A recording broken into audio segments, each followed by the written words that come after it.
Hi everybody, hope you're doing marvellously well. We're sitting here in the lovely Brighton Electric with the wonderful Mr. Joshua Harrison. How you doing? Josh, how are you? Yeah, good, thanks, yeah. Excellent. Looking forward to hearing this Looptrotter. Yeah, I'm a reluctant master bus, mixed bus person. I really don't like putting too much on things, and I've got so used to using SSL bus compressors, Poltec EQs, or nothing. So I'm super excited about this because Looptrotter sent us the Saturate, I don't know, maybe 6 years ago now, and it's frickin' awesome. They don't rush out products, they take their time, they do amazing stuff. So I have incredibly high hopes for this. Okay, so I just wanted to talk through some of the other features that might not necessarily be obvious about this Looptrotter Monster 2. So we've already said one of the best things about it is just how durable it feels. Most, if not all, of the switches and potentiometers are stepped. It's just the saturation one, which is a fluid potentiometer. And all of the switches are actually gold-plated switches, and they've been put under a lifetime warranty from Looptrotter. So you can just guarantee that if there was anything to go wrong with the unit, say there's some volume differences or a switch goes or whatever else, you can reach out to Looptrotter and it should be within the lifetime warranty. So that is a big thing. I know when you're doing master bus processing, the balance between left and right hand side and the quality of the components is so important. So just having that warranty just makes your mind at ease. The next thing to note is that the tubes inside aren't the kind of tubes that you can just, you get for a couple of quid on eBay or Amazon. These are military grade vacuum tubes inside. So again, long-term life of the unit should be super solid, really reliable, really accurate, and just have that quality that you'd expect from military grade tubes as well. So let's break down some of the features then on the unit. We'll start off by how you might set this up. So as a starting point, for general purpose, it says on the manual to set the compressor's input and output to 5, which would be kind of, midday on each of these things. Worth noting that each of these input and output controls are independently controlled. So if you are using it in stereo, you'll have to twist the input and output separately. It does have a link on the front here. The link is a detector circuit. So it will link the detector of the compression. With the link down, or the link in dual, it will be in dual detector mode, meaning the left-hand side will be independently reacting to its input signal and compressing independently from the right-hand side. When you put it into link, it means that it will actually sum both the left and right-hand side for its detector and compress both those sides evenly. Just something worth considering if you say you got a lot of different low-end information across your stereo mix, say there might be a tom fill that's happening or something like that. Best to just try it out and see what works best for your track at the end of the day. We've got input and output set to 5. The next thing on the menu, it says to set the attack here to 15, which is this, not too far from our last setting that we were operating with. And it says to set the release time to 50. Now that 50 release time, I always end up using that 50 millisecond release time on so many different compressors. It just seems like a magic number, especially when it comes to things like drums and on the master bus. It kind of gives it a little bit of pump, a little bit of life, nice and kind of reactive. So then it says to set your mix knob to 100, which it is, and output to 0.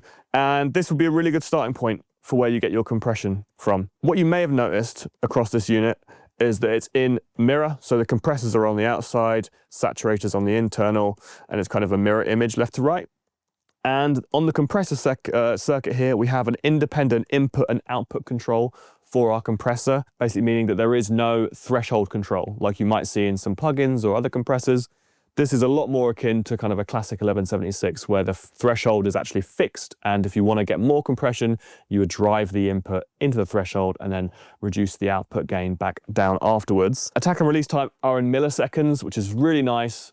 You can just recall it, you can compare it to other pieces of hardware you have, or you can compare it to other plugins, which the attack and release times to, you can compare that. We have a limiter or compression switch. So a lot of the time, when you have a limiter or compression switch on a compressor, example like the 1176 or the LA2A, it'll be working primarily as a ratio control. So the limiter switch, compressor or limiter, will change the ratio.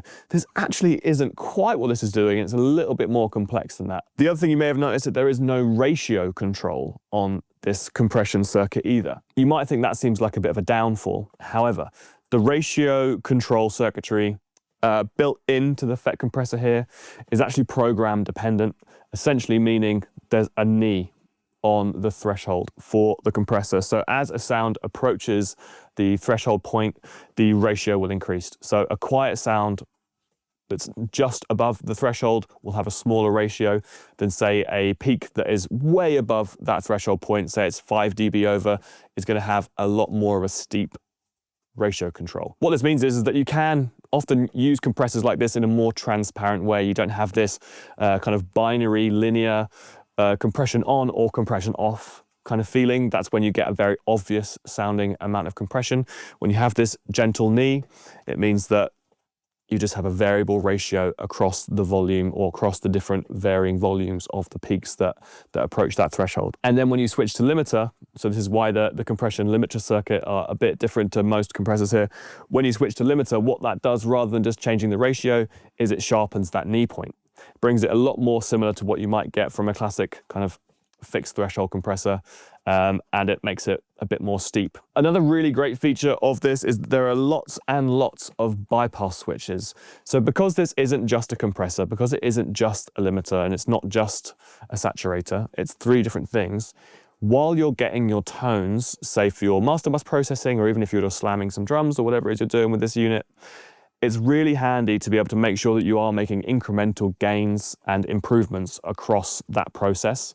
So for example, if you were to get the compressor involved, you've got a little bypass check on the compressor, and you can check, is the compression that I'm applying, is it functioning and working for the track, yes or no? And you can hear it on and off. Also a really good idea here to start thinking about the output control as well. So making sure that when you're tweaking when you're changing from bypass to process on the unit, that you're kind of trying to match the output levels so you can compare what the unit's actually doing rather than just the increase in volume. You've now got your compression set, and you're going to move over to the tube side of the unit here, where we've got process and bypass on that independently, meaning that you don't have to bypass the whole unit to hear what the saturation's doing. You can just bypass that tube and compare, basically cross compare as you're going through. So then you put that into process, and then you're listening to the whole thing, and then you kind of want to have a quick and easy way of just checking, is this overall, is the unit a good comparison? And there is a 100% true bypass down here for the compressor. You might think, wow, 3 bypass buttons, or actually kind of 6 bypass buttons across one unit. Again, another reason for that is because we have a stepped mix control here on the unit. So you can bypass the compressor, you can bypass the saturation, and then with the mix control, you can kind of test that out as well and bypass 20% of mix or 40% of mix is making a difference to your master bus. The next thing to talk about then is just on this saturation control. Now this isn't a stepped control, this is fluid as I mentioned earlier, but you can quite easily see where the numbers would be, and it has this second boost feature here. I think this is great they've added this, because Looptrotter know it's not just going to be on your master. It doesn't have to be just there. Having this second boost button, essentially like an extra level increase pre-tube to drive that tube harder, means that you can use this in a very unsubtle way. I mean, if you look at this, my first instinct isn't, oh, this is going to sound really nice subtle. My instinct is actually that this is going to sound really nice heavily done. So let's say you're doing some parallel drum compression and saturation, or you're going to be doing some parallel bass saturation or something like that. Having this second boost means that you can use it a lot more intensely and a lot more obviously, but on individual elements inside your mix. And of course, because it's a dual mono or stereo compressor, you can actually take this out of link to dual, and because all of the controls on the front here are independent from one another, you could actually run this as 2 units. You can run this completely independently as 2 units. You could have the left-hand side or channel 1 kick, and then the second channel, channel 2, could be on your lead vocal.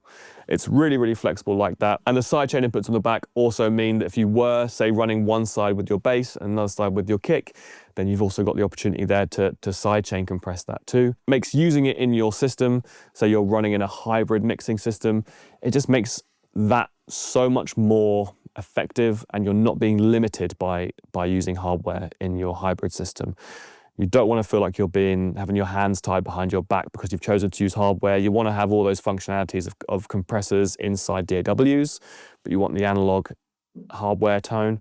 So having that sidechain input just means you can be really flexible with that. We've got a mix, actually a recording and a mix we did here at Brighton Electric with the band The Roebucks. I like this one because it was pretty much live. We banged it out in a day. The only bus compression I did, I think, was like with an R comp, and I may have used an L2. So I didn't do anything, you know, fancy. We didn't go out to an external, but we were printing it using analog equipment because it was that Audient ID48. And the thing about that thing is you can run analog equipment simultaneously while using it on onboard pre's, blah, blah, blah. It's quite a flexible unit. So what does that mean? Why am I mentioning it? I'm mentioning it because I printed everything bleeding hot.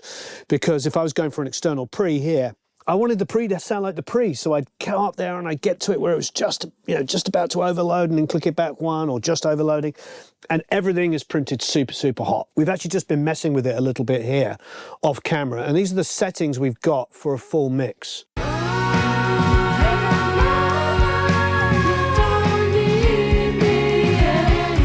Just kind of talk through it. 1 to 2 dB worth of gain reduction, slowish attack time, fastest release because there is a ride cymbal playing. Hope you can hear that ride just kind of tapping along over the top. Saturation. So when I brought the saturation in, I didn't love it on this track, because it's flattening out the low end. However, we bring it in. Why don't we do that and then use our mix control to see if we can get the best of both worlds.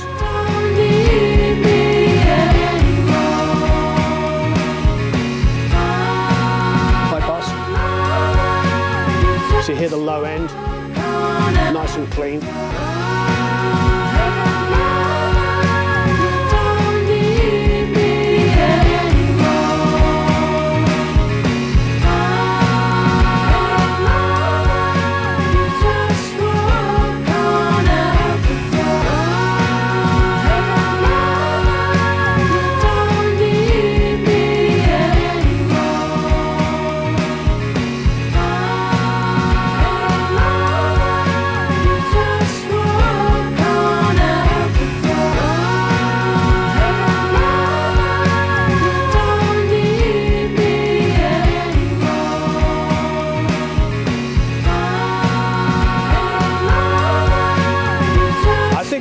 Keeps it exciting. All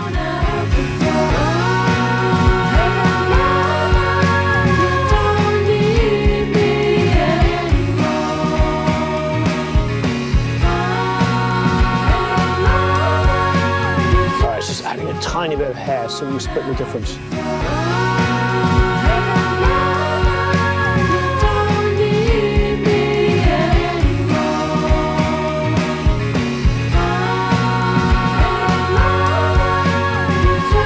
Speed up the attack ever so slightly.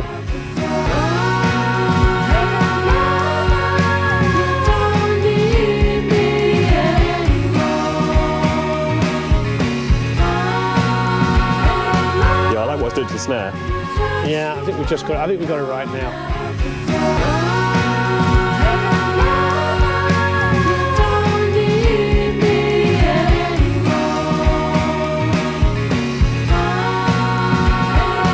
Now it actually sounds like it's improving things and making more. But I suppose that is the reality of working with units that are as sophisticated as this, meaning tube saturation, a really hot printed mix, using it as a compressor. I don't know what the ratio is actually. The ratio for the compressor is 4:1? No, it's actually program dependent. So it's essentially a really, really gentle knee. So as you approach the threshold point, the ratio increases, and once you go beyond it, it gets almost limiting. And then the ratio for the limiter is just it kind of hardens that knee. Right, perfect. Well, I like what it's doing now. Like I said, it's quite a sophisticated unit, and you can sidechain on the back. So what we could do is we could print the mix and then let all of the low end, just wipe out the low end. So it's only, the compressor's only working with the high end only. The low end isn't triggering it, as it were. We could do that as well. Also, the other thing you can do with the sidechain, of course, is print your mix back through it, elements of it. So what we've got going on here is we've got a full mix, which I suppose, you could just put into solo safe, so you don't need to have it soloed, depending on what DAW you're using. So our full mix is feeding our compressor.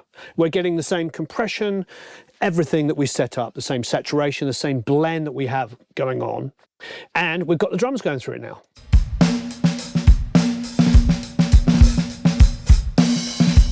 For instance, if I turn that off,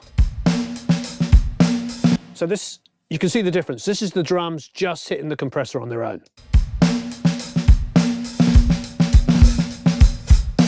Nothing's happening because there's not enough information going through it to trigger the compression, to trigger the saturation. But we want that sound, because why would we want to print stems, like actual stems, for maybe an Atmos mix or whatever to take on the road and not have the beautiful sound that has just been added by this lovely unit or whatever unit you're using? So our mix is triggering, creating the saturation, is triggering the compression, etc., and that is being added to our drum sound. So I'll now unmute the mix that's being sent to it and listen to the drums with and without.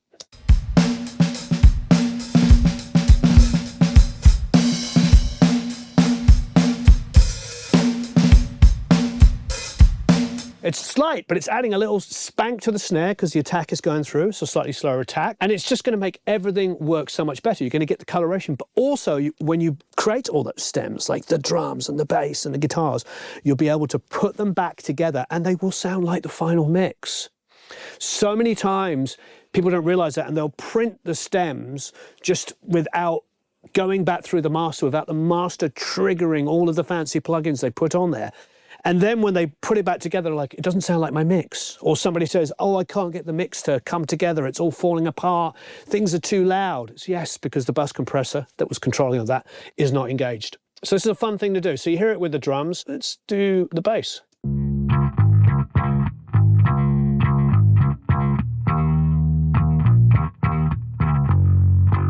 That's good. You can hear that quite clearly because it's the kick and snare. Yeah. Hitting that.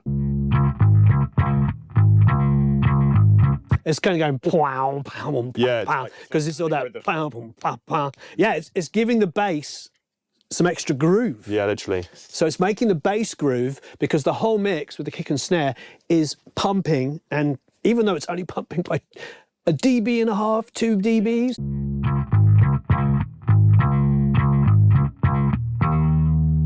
Kind of get that downbeat emphasis. Yeah. Put the drums in both together, just for schnitz and schniggles.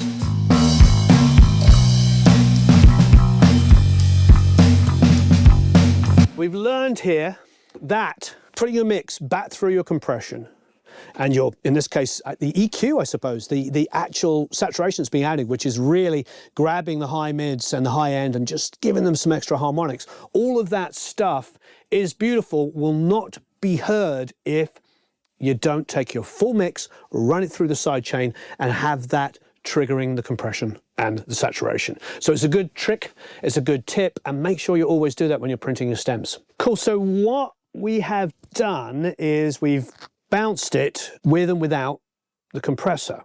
Now, of course, you've got the mix you can hear with and without compression, but we also stemmed the whole thing. So we sidechained it using the uncompressed mix, going through it, triggering all of the compression and saturation on each individual element. So there is a drum stem, there is a bass stem, there is a guitar stem, and there's a lead vocal stem, and there's a background stem with and without compression. Let's listen to the summation, the sum of all of the uncompressed. Here it is.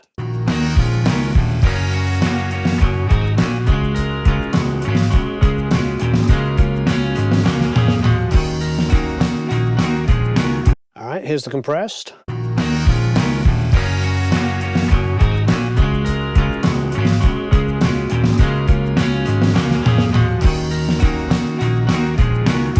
Hey Mona.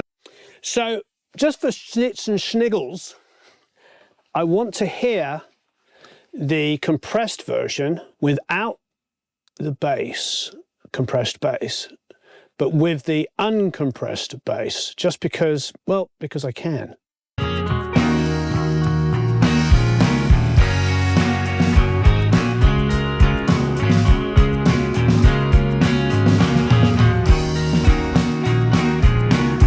Hey Mona. Now let's put the compressed one back in.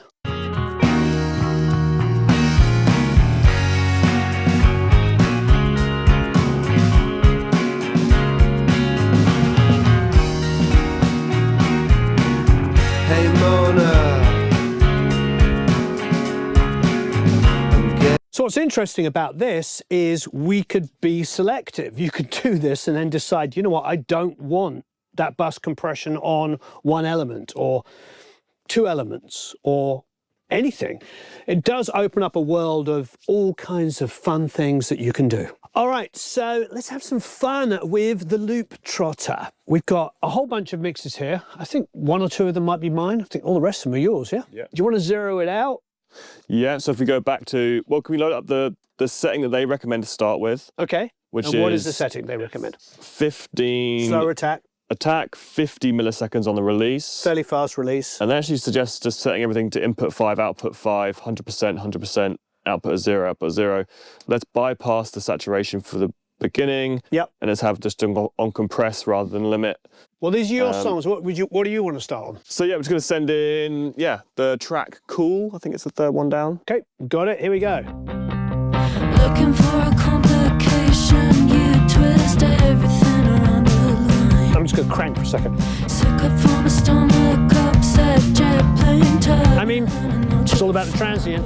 Yeah. I suppose you could just dial back the mix and see how that feels first of all. Yeah, that's good idea. Back down in the dark and be abused. Sipping up your diesel cocktail. Let's see if we can get the output level to be somewhat similar for... No, I'm not cool. Looking for a complication, you twist everything around the line. Sick up from a stomach, upset jet plane turbulent and ultra fun. Without. Did you think it was cruel? Then with. Well, I don't wanna sit Oh, yeah, so it's definitely bringing those transients out. What do you got to mix that, 50-50? 50-50 at the moment. Let's hear a little saturation, see if we can blend in some energy back in now that we're making it all about the transients. So I'll leave that out for the moment. I'll just bring it in. Looking for a complication, you twist everything around the line. Sick up from a That's without turning it at all. Oh, hang on. There you go. Did you think it was cruel? But nothing to lose. Well, I don't wanna sit back Without. in the dark and be Maybe a bit more. sipping up your diesel cocktail. I felt every taste you put on mine. 'Cause I'm not cool. That's too far. Cool enough for you. So that's on 1. Looking for a complication, you twist everything around the line. That's subtle, I like that. Can you go back to the 2? A little bit more. A bit more, yeah. Looking for a complication, you twist everything around the line. Sick up from a stomach, upset jet plane turbulent. I mean, it's folding itself back in, so now the volume is actually a little bit down. Is there a way to balance it? Yeah, let's bring the main output up again. Is that going to be a lot of difference though? Let's see. Looking for a complication, you twist everything. No compression, no saturation. Sick up from a stomach, upset jet plane. This track really works really well for it, actually. Yeah. There's benefits from it. I think with the mix down, though, of course. Yeah. It's one of those things, but I like it's sort of doing, it's for this song in particular. I think if it was super, super dense, maybe not. But what I like about this is we exaggerate the transients with a slower attack, but then the saturation kind of like added back in something that maybe was missing a little bit, but improved it. Does that make sense? Definitely. Because it's adding hair to all the rest of the sound. Yeah. Yeah. Oh, that's good. It's kind of EQing it a bit, bringing some of that upper mids back Exactly. in. Up a minute, so adding some excitement. Okay, cool. So now we have a Steve Majora track. which is actually going to be part of a huge course, so stay tuned. Let's have a listen. When you cry in the night to the man upstairs, praying for someone to get you through, take it or leave it, 'cause I'm right here and I'm into you. When I get you alone, I'm gonna feel you all over. I think we found the secret for this thing. It is the mix back, isn't it? It's using it to exaggerate some transients, because we've been messing with this a bit off camera to sort of come up with some ideas. I think the exaggerated transient, but with the saturation dialed in, gives it some hair, exaggerates some of that transient, but then dial the mix back. Obviously, it's going to be mix dependent, isn't it? Because if a mix doesn't have any elements for it to grab, but then why would anybody want to mix without any transients? It happens. But I'm enjoying that. That's great. When you cry in the night to the man upstairs, praying for someone to get you through, take it or leave it, 'cause I'm right here and I'm into you. When I get someone to get you through, take it or leave it, 'cause I'm right here and I'm into you. That's where the process coming in. Yeah. That's interesting because it really actually helped the low end in this particular song. When I get you alone, I'm gonna feel you all over. We could ride all the road. I'll be your healing lover. Wow. It really does go to show it is completely program dependable. Yeah. You know, on the full mix of the Roblox, for instance, the bass was louder in the mix in general, and it really was it was affecting the compression a bit too much. Yeah. So I guess it's kind of what transient pokes out over the top. If the kick drum is poking out on top, then it can grab hold of that, which kind of brings the bass up relative to it a bit more. Yeah. Whereas what you feed into it can change the output quite a lot. So the question is then, should this be something you use on the mastering section, or should this be something that you're mixing into? It would be hard for me initially to be something that I mix into. I'd probably want to have the mix up quite a lot, just because the way that we're enjoying using this is with this kind of mix brought back, adding some hair to it, you know, because it reminds me of like the thermionic culture. We were talking about this before, how I could never get it to work fully on a full mix unless I could blend it back in. My gut is, and everybody could be different, I think this is a tool that I personally would add at the end of a mix process. I don't know, what about you? Yeah, kind of like in the mastering phase. I actually quite like mixing into compression sometimes. It kind of gives me a good sense of kick and bass relationships, kind of like what this is doing now. Yeah. I would definitely have that kind of setting. I mean, this is what I might set, say if I was going to be using SSL G-Bus compression style things. These are the settings that I would have it on just to kind of help that pump with the kick drum. I think having the mix dialed back is cool as well, and you don't have to just destroy it. Well, let's try one other thing. You've got this really cool vocal acoustic, haven't you? So let's listen to that. Why don't we do this? Let's set this up. Take the saturation off, just set this up literally just as a soft tap compressor to try and keep the integrity of the original mix. So should I back the release off a bit? Yeah. Go to 100 to start. I'm going to bring the input down a bit. I'm going to go mix up a bit for the moment so I can hear it a bit more. I think I knew you were a fable. Yeah, something like that. Dealing cards. Loudest part is probably the end, which isn't that much louder, but. But if you were here right now, I think I could skirt around it, but you'll never hear me out, and we'll never talk about it.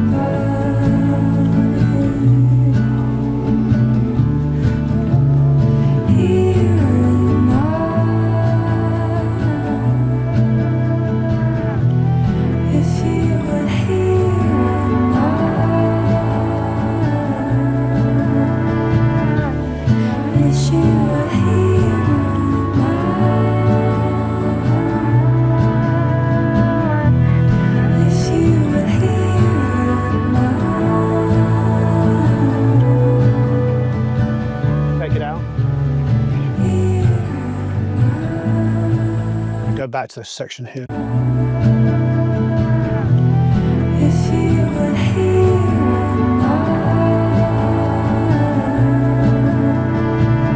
and wish you were here. It's definitely pushing things forward, and where you ended up there, it wasn't affecting the low end quite as much, which is nice. Yeah, definitely. It's getting that right balance, and that was of 100% mix. That was 100%, yeah. So when I'm kind of getting my compression dialed in, at first I'll just start with it 100% so I can make sure I'm really hearing the kind of way that the transient's being affected. That was cool, yeah. The low end was kind of cleaner through it, but it kind of brought the guitars and vocals right to the front. Sure.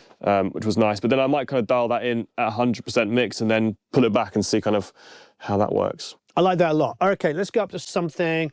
What else have we got in here? Well, obviously the Steve one is one I did. There's something called Closure, which might be good. Again, it might be a bit over-processed already, but it might work. It's quite big poppy.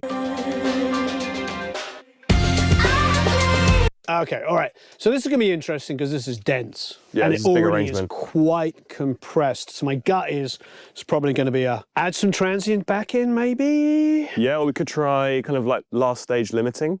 Okay, let's try last stage limiting, seeing as it's...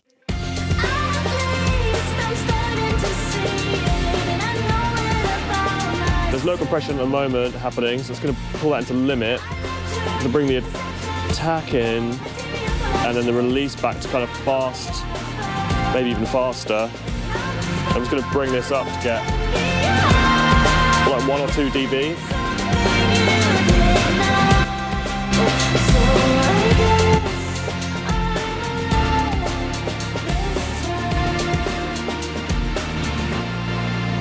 I like what it's doing to the verbs.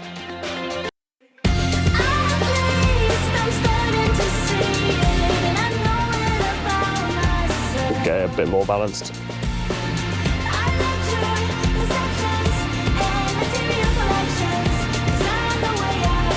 Sometimes making that snare kind of go, which is really tasty.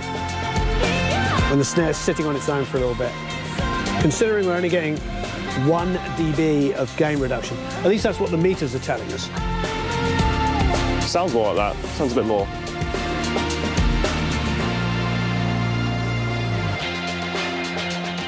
You want just for schnitz and schniggles, put some saturation on, see if it does anything totally. we like.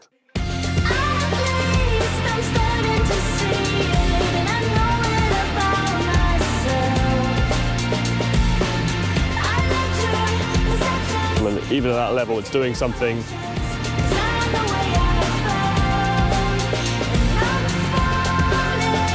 I don't mind it. I think with the mix full, it's a bit much for the master.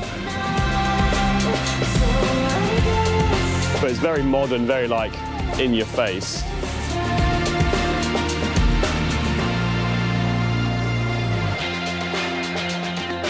Sorry, you want to bring the mix back then? Yeah, let's bring the mix back a bit. And then bring the saturation up. Oh yeah. It's exciting.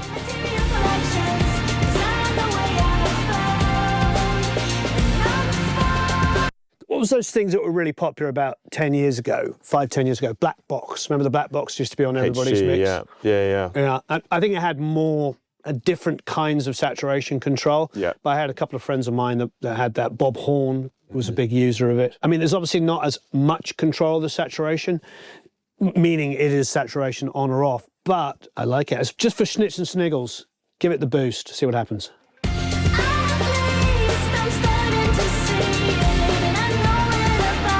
It's definitely adding it's almost a fuzz of.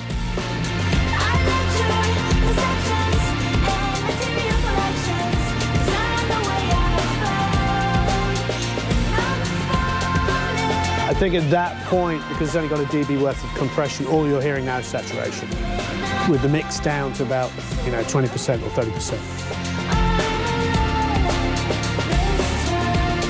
How about exaggerating the compression a little bit?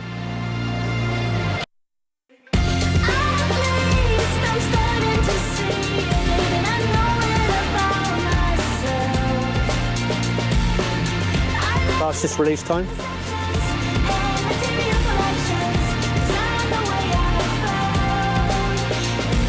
Well, that's too much really, isn't it? Might bring the saturation back a bit.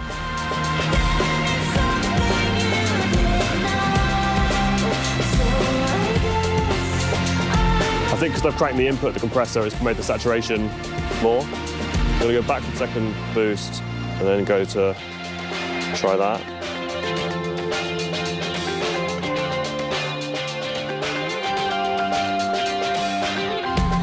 That part's infinitely better. It's almost like with these kind of situations, you're like, oh, maybe just bounce this section, bounce that section, you know.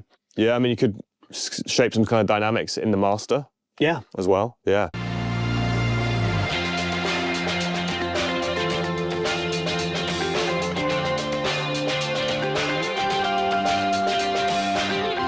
Winter is coming. So I think it's pretty darn flexible. I think the side chaining is something that lots of people haven't really addressed yet. And I think it's something that you should really seriously think about when it comes to your using, you know, analog bus compression.